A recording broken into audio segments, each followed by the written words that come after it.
Good afternoon and welcome to this live stream with myself, Ruth, from Top Schools, joined by very special guests this afternoon.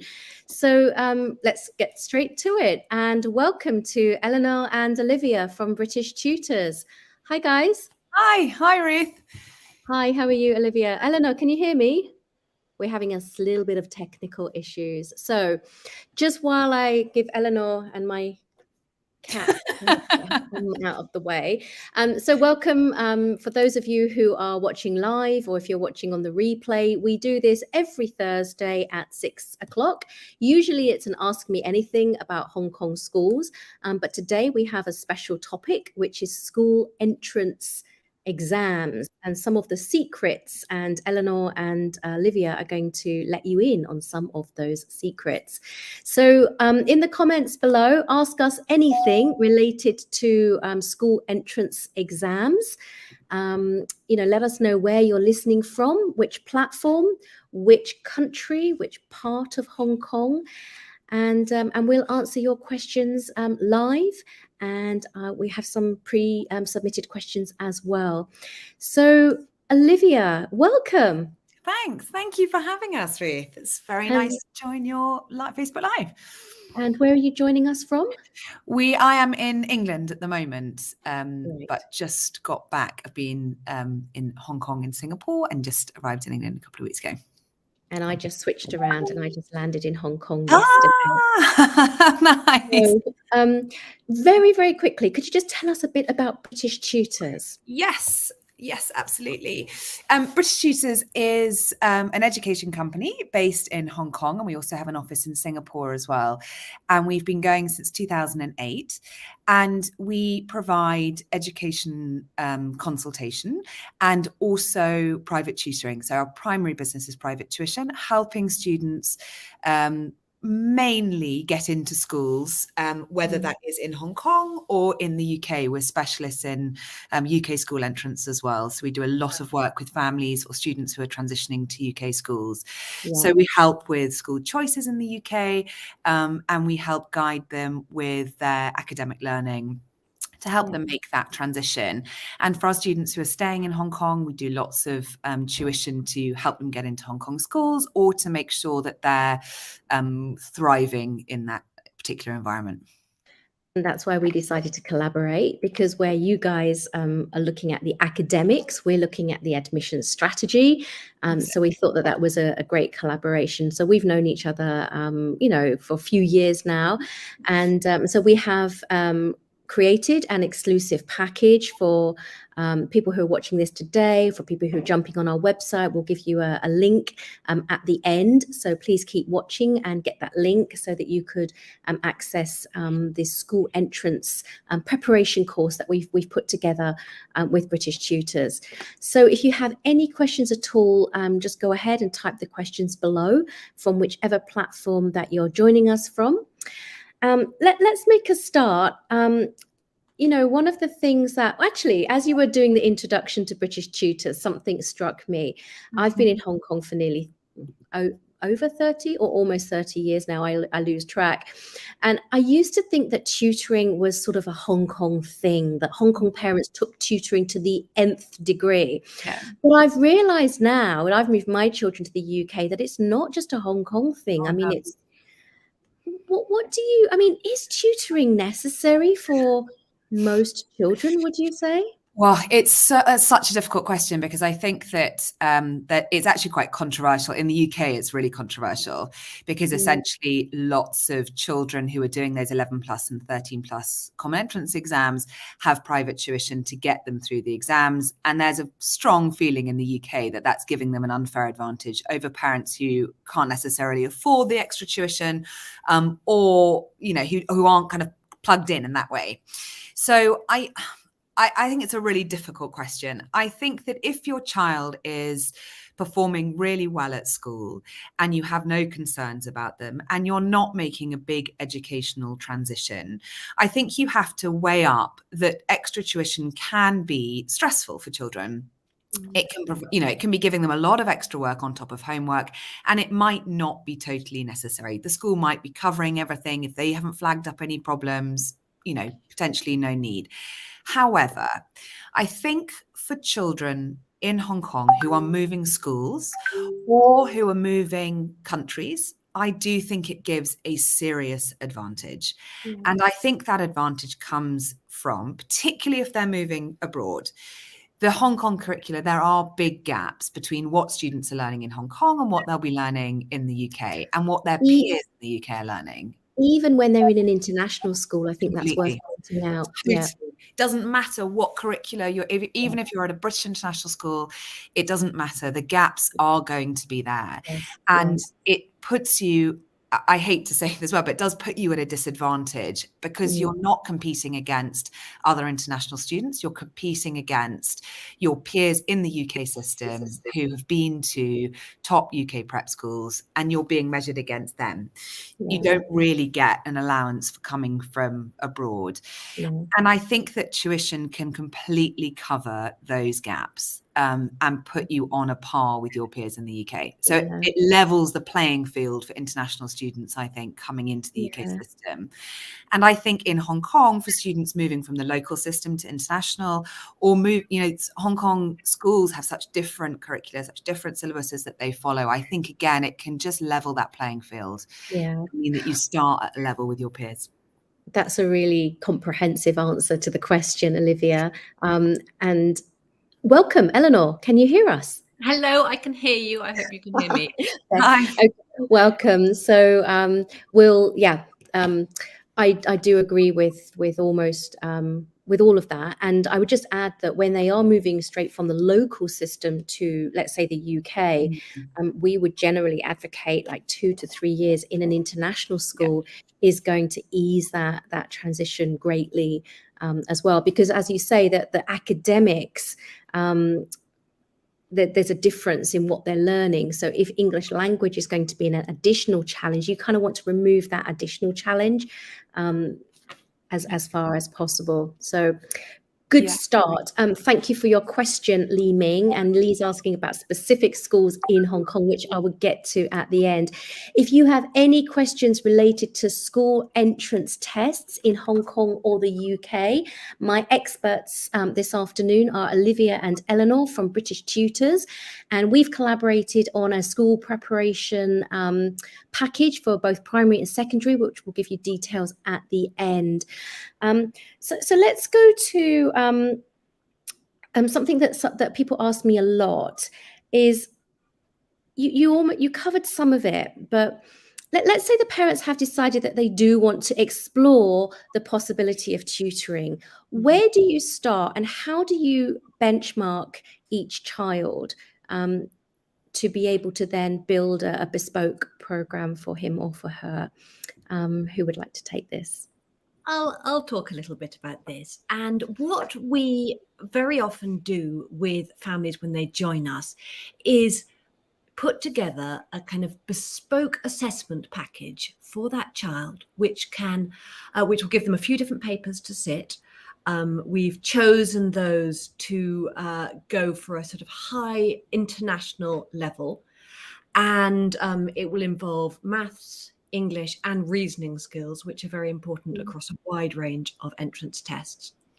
And then also we think it's really key to bring in some interview into that.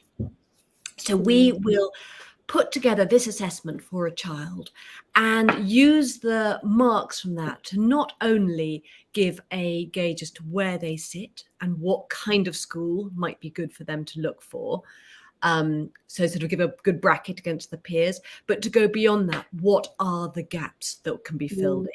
What are the areas that they're excelling in? What are the areas that still need more work? So that we can put together a tuition program that's going to be the most effective. Rather than covering everything broadly, we're looking at the specific needs of the individual child and targeting those to pull up the areas we can pull up the quickest for the most impact in the shortest time.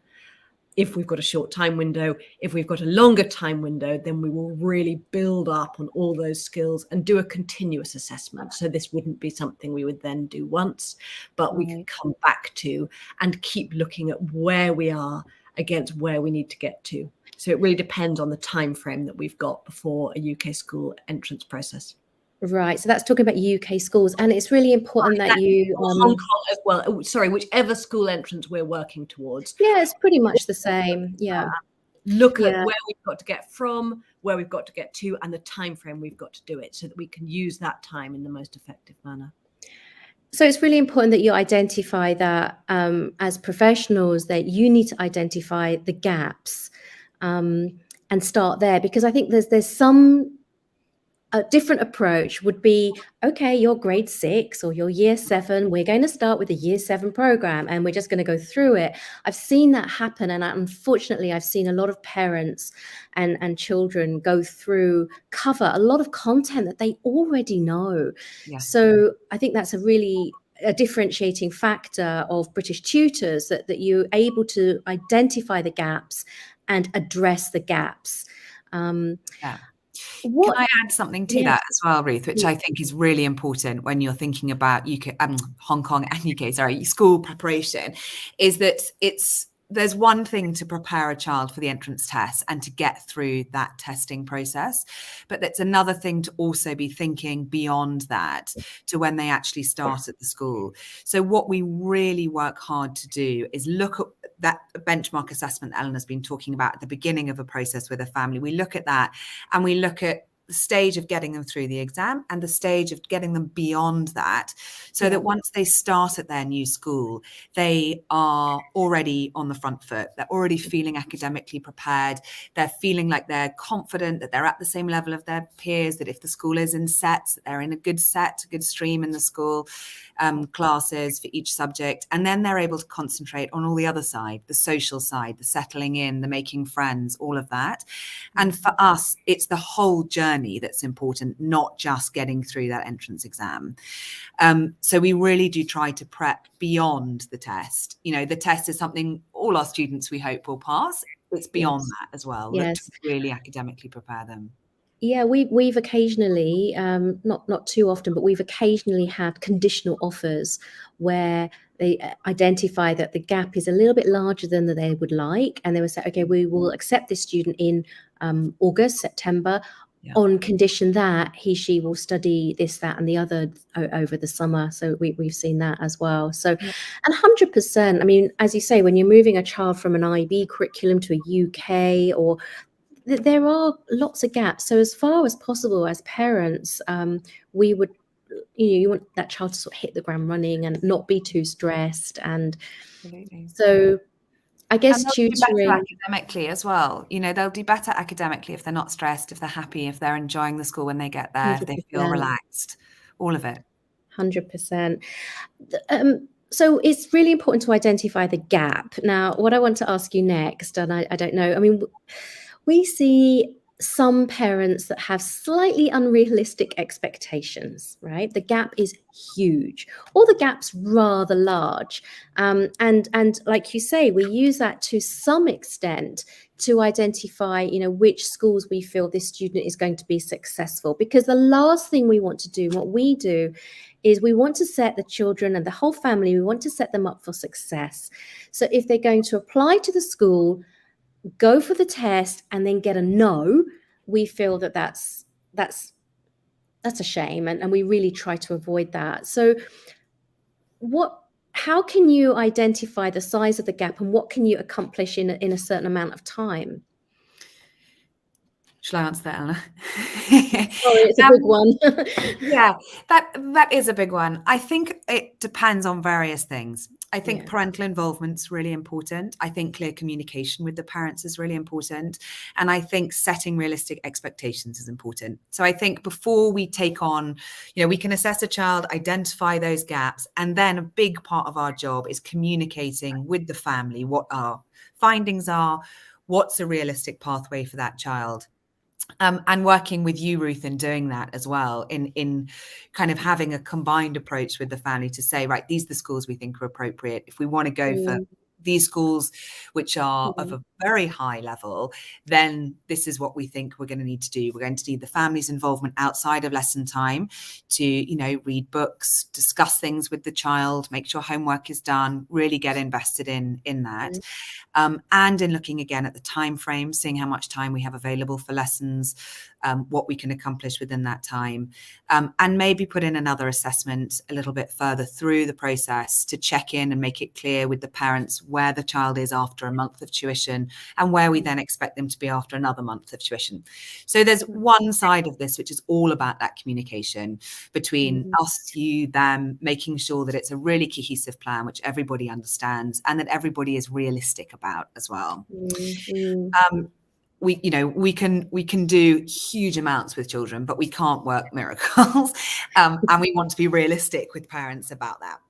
So what we then try and do, obviously, is look at how much time we've got and try our absolute best to get the greatest results within that time. A lot of that comes down to choosing the best tutors. All our tuition is one-on-one, and our team is so amazing, even though I say so myself. And what we really try to do is match our tutors with the child very carefully. So that can be just about making that connection so that that relationship is a really positive, successful one where they can really get on and make good progress. And that's really important with one-on-one tuition, that relationship between tutor and student is successful. And that has a huge impact on how much you're able to accomplish. Right. So let me ask you, I mean, there are lots and lots of tutoring companies out there, and we've partnered with you because we trust you implicitly, and we know that you have some of the very best tutors. So if you can just, take us through, not identifying specific tutors unless you'd like to, but what are some of the characteristics of your tutors that you think is important when you're matching them to certain students? We are incredibly picky about who we hire, because one of the things we really look for in our tutors is someone who loves learning themselves, and we feel like is going to be able to communicate that. Because we want, particularly when you're in a one-on-one setting, your ability to connect with a child and inspire them is huge. This isn't speaking to a large class. This isn't delivering lesson material. You have got a real opportunity to form a connection and pass on enthusiasm. So we really look for people who have loved learning themselves, and that love of learning has taken them down to interesting academic paths. We look for people who have got very good degrees from top universities and who have carried on that love of learning into different fields of life. And that's really wonderful, because we think that gives that certain spark, that extra, that is going to make lessons all the more effective for the students. And that can be really kind of infective, that enthusiasm. And how do you do the matching? So say, for example, I know that both of my children have done tutoring at various times. I do agree that it's very beneficial. And one of them asked for it and one of them didn't, but they both had it. And my son very much responded better to a male tutor.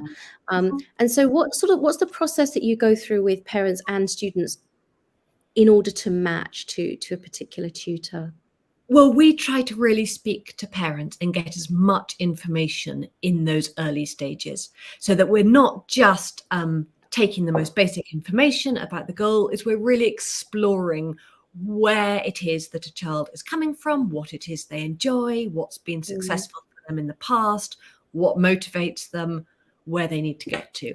And that can help us decide whether a tutor who is male or female, that often is a big deciding factor, the age of the tutor, or also their approach, whether they want somebody who's more kind of enthusiastic and high energy, or someone who's sort of calm and settled and structured. We think about what we think would work best for a student based on what we know of them. And then we pass on all of that information onto a tutor as well. So that before the first lesson even begins, there's a huge amount of information exchange from every side, so that we can really hit the ground running is the plan. And how much, I mean, I know that some of your tutors are in Hong Kong, some of them in the UK, some of them are probably in different parts of the world. What things should parents take into consideration when deciding whether to have that tutor face-to-face or online? I think that COVID has completely changed students' approach to online learning, and tutors as well. You know, it really is now hugely feasible to teach very successfully online, particularly one-on-one. And there's so many programs that can help with that, and it can work brilliantly. I think the age of the student is a very big determining factor. Generally, for students that are younger than, let's say, 8 or 9, maybe even 10, depending on the student, online can be quite difficult. It can be difficult for students to focus for long periods of time. And you just kind of need that face-to-face, being in the same room connection, I think, to get the most out of it. So I think that that's a big consideration. I think how they've, every student in Hong Kong now has done hours of online learning, and parents know which students which of their children it works for and which it doesn't. So I think that they're, getting the parents' advice there on how successful it's been in the past is really important. Generally, what we find with our students, though, is that older students, particularly those who are, GCSE, IB level age, online works really well. It's really convenient for the student. They don't have to spend time traveling if they're going to come to our office for lessons, or for the tutor to go to their home when it's not necessary. It just can be really good and really convenient, and actually very focused, effective learning. But for younger students, it depends. Still needs to be face to face. Yeah, it does really depend on the child.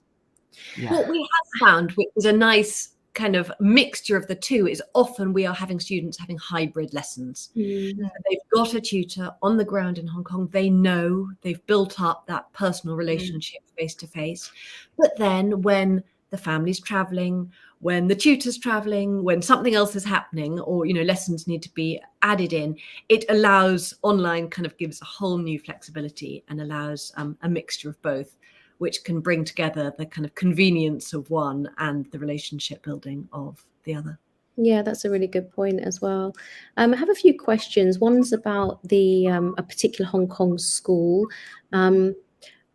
Let me see if I can just cover this. Have you guys, I can answer this briefly. Have you guys done preparation for Year 7 intake for Chinese International School recently? We've worked with Chinese International School students a lot, and applicants, but I think this is probably a question that you'd be better placed to answer. Hi, Li Ming.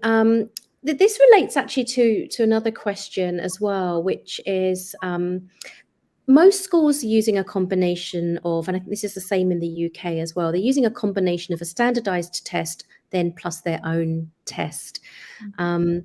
And for UK schools, they're using for international students, it's different to domestic students.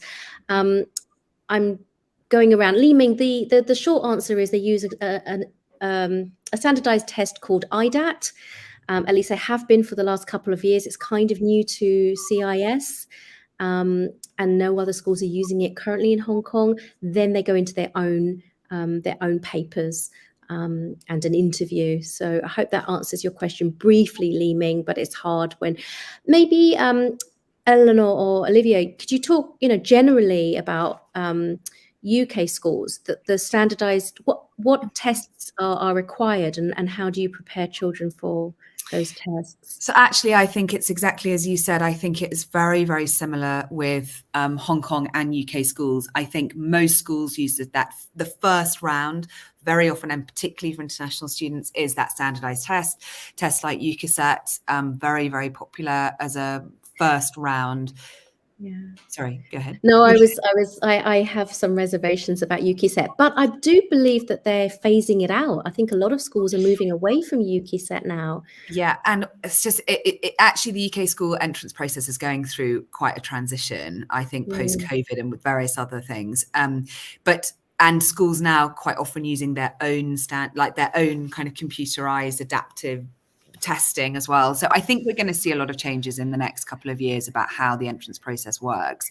And actually, we already have seen a lot of change. But most schools will use some kind of pre-test format, and that point they'll have an interview, and then that's on the basis of that is when you get an offer, and then you have exams about roughly 6 months before you'd start at the school. I think that what we find is that a lot of people put a huge amount of stock, and I think this is true for Hong Kong applications as well, for schools in Hong Kong. A lot of people put a huge amount of stock by the academic tests and don't realise the importance of the interview. And people think that it really is about how well your child performs in any kind of standardised or individual testing, and that the rest of it is kind of decorative, right? That the interview isn't so important, that the school reports aren't so important. Whereas actually in our experience, what is hugely important and what we put a lot of focus on in our work with our students is on that interview. Schools are communities, and they want children who are going to join that community, who are going to be enthusiastic about being part of that community, and who are really going to get involved. And they want to know who those students are. They don't want it to be somebody that they know got 85% in a test and that's really all they know. They really want to have a good sense of what makes that student tick. And that comes across in an interview, and it comes across in how the school is reporting about them and all the kind of the other side too. So it is so important. And I think that's true. Actually, someone was asking the question about, do we think that the schools will move away from the standardized tests and focus more on portfolios and interview skills? Because let's face it, the universities are, if you look at the top universities, if you take Oxbridge as an example, the grades are just the absolute minimum that you actually just need to get in the door. Everybody's got those grades. So then what sets the candidates apart is everything else. But then Oxbridge actually is a really good example of this, because Oxbridge obviously in relatively recent years have reintroduced their own admissions tests. So what they're seeing is that those grades, exactly those standardized grades, are kind of irrelevant because everybody has the same grades and you can't tell anything about it. So they are obviously doing their own testing, followed by their usual very rigorous interview process. And I think that's what a lot of schools are doing and might put more emphasis on. Less of the standardized testing, much more on their own potential tests. So not skills-based, but real potential tests, and then interviews. And I think that also feeds into a kind of general public mood about going back actually to your first question about how private tuition can, or the school that a child has come from, can prepare a child can disturb that level playing field. And actually potential tests are a good way to show how candidates from all walks of life can perform in an exam setting. I do think that's slightly different for, as I said, for students who are coming from Hong Kong into a UK system, because I think the syllabuses are very different. I don't know. I think it's interesting. I think it's interesting to see what will happen. And I think I really think that interview and the kind of making sure that your children are reading and talking about what they're reading and are aware of current affairs and can talk in a really engaged way with adults and can understand that an interview is not just answering questions, but it's about getting a conversation going and it being a back and forth. All of that is so important.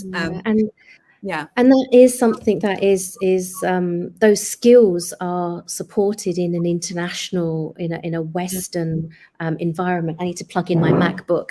Let me ask you a question while I go and plug in my MacBook.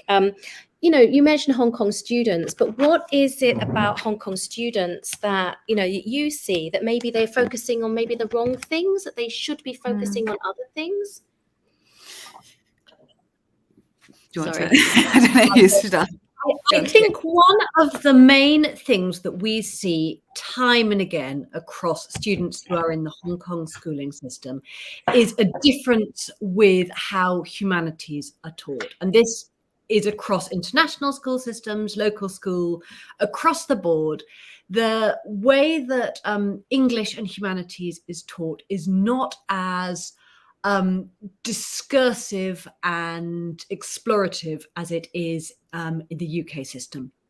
So very often when we are trying to teach people very high level English skills, we are having to go above and beyond what is being taught in Hong Kong schools to get children to kind of use their critical thinking more, to analyze literature to a deeper level, to realize that there is not just a right and wrong answer, but there is inference that is needed. There is questioning, there's debating, and it's these skills that we really try and weave into English lessons to take the humanities learning across the board up to a higher level than we see being taught in schools across Hong Kong. And what do you see as the difference between, just sticking with humanities for a minute, between the IB schools in Hong Kong and what the UK schools or a UK school in Hong Kong is requiring? I think the IB system is excellent and obviously very broad, particularly, with the humanities, I think. But do you mean for students who are moving from any system to the UK from an IB system? From an IB system to a UK system? Yeah, I think that it depends on what age they're making that move. I think, and my own daughter actually has just moved from the IB system to a UK system, so I have some good experience of this. It depends entirely on what age they move. The skills are good and the skills are transferable, but they're taught at a different age and a different level and all the rest of it. So I think, again, there are going to be gaps, as there are at any point of moving between two completely different curricula. Not necessarily because by the time they reach 18, those skills won't all be covered, but it's a different time frame at which those skills are covered. And the UK system is very quick. So by the time students reach year 7 in the UK system, whether in Hong Kong in a British system school or whether in the UK itself, they've already begun to do quite high level critical thinking skills. They've begun to look at text and analyze things like literary technique. They've begun to look beyond what the text is factually saying and much more about why something is being said or how something is being said. And that starts around year 6 and it ramps up very quickly. So by year 9 in the UK system, that's really all the focus is. When you have a piece of text, a piece of comprehension, you're only looking at that to see how and why something is written, not what is written. And that's different. So it starts very early in that humanities thing in the UK system, and it's later in the IB system. So it's just at what point you're making that transfer and where you are in that. Yeah, no, I'm just trying to think because, well, my own children, both of them moved from IB to UK system as well. I mean, some of the common, slightly outside the scope of our discussion today, perhaps, but quite a lot of the criticism of the UK curriculum is that they're still using texts which are, hundreds and hundreds of years old, or, the same texts that I studied, my children are studying. But you made an interesting point. The text itself is actually not the most important thing. They're learning how to critically analyze how and why it was written, which I think is an important point. And that's carried across the board across the humanities. You study history in the UK system and other systems, but you say it's early on in the UK system, not to understand what historical events happened when, although that's part of it, but it's so much to look at why these events happened, different perspectives on this event, why, what the idea of truth is, for example, or facts in history, and how perspectives can completely change that. So the UK system really comes at the humanities from, as Eleanor said, from a very explorative viewpoint. It's really looking at why and how and debating in perspective, and it's not looking at absorbing information or absorbing facts. And that is quite different. And that is, as Eleanor said as well, that really is the biggest gap that we see. And what we do, a huge amount of tuition is in kind of putting that mindset in place for children who are making transitions across to the UK system, either within Hong Kong or out of the country. Yeah, really important. We've almost gone over time, but just a few tips. It goes fast, and I've got one question from somebody that I'm going to put up in a moment. If you have any more questions, this is your last chance to get your questions answered live by Olivia and Eleanor from British Tutors. Tips. I mean, could you leave us with a few parting words? Top tips for Hong Kong students. I'll give mine, and then Eleanor, maybe yours is going to be the same as mine. But mine is reading. My top tip. Find good books. Our website has a really good reading list of books for all ages. Look at that. Find books that are appropriate for your child from that list. and read with your children from a very young age. So from a very young age, that can be, reading a Julia Donaldson book and talking about, I don't know, the snail and the whale. Or it can be for older students, them reading chapter books by themselves, you reading separately that book and discussing that over the lunch table or dinner table. Read and discuss with your children, because that is just keeping and growing and learning all of those skills that we've been talking about, which will help them transition so much easier into new school environments, pass entrance tests. It's all that high level thinking which starts at home. Yeah. So read. And if I could just add to that, I mean, we meet parents constantly that don't understand the importance of reading to your child. Even once your child can read for themselves, it's different skills, different conversations will be happening when the parents are reading with or to the children. So important. I so agree. What about, Olivia, for reluctant readers? Well, I think that's, again, where the parents really come into it. So I think that can just be about reading with your child for a longer period of time, as in once they can physically read themselves. It's not about just leaving them with a book. It's about reading it together and about trying lots and lots of different books. It doesn't matter if you're reading a comic or an encyclopedia. Just read and talk about it. Again, you're not reading for information, you're reading for that discussion and that opinion and those ideas that can come out of it. So it can be reading a recipe, it doesn't matter, just anything. Even if they read Captain Underpants and the spelling and the grammar is all over the shop. Exactly. We have to tolerate it. Exactly. Eleanor, top tips. My top tip will be going above and beyond reading and looking at all areas of life that you're doing together and asking for your child's opinions on it, asking for their thoughts. Why did they enjoy that movie? What was great about it? Get a conversation going, look at what's happening in the news, explore what we can learn from that. Has something similar happened in my country or another country we visited? Just take all of life's different things that you're doing and turn them into a reason to think and explore. And this can happen in a tutorial lesson about a piece of academic work, but it can happen at the dinner table as well. It just with as many different people to just try and explore opinions and get children to think a little bit critically about everything. Yeah, and it comes so naturally to some parents and yet not to others. But what you're essentially doing there is you're doing interview skills preparation all the way through.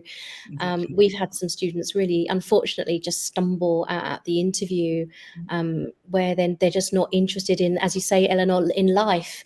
There's huge, big news events and a year 12 student is unaware. So. And that's very often what we could be doing in our tutorials. It doesn't have to be a tutorial about English or geometry. It can just be about these kind of skills, entirely skill-based tutorials where we're getting children thinking and talking.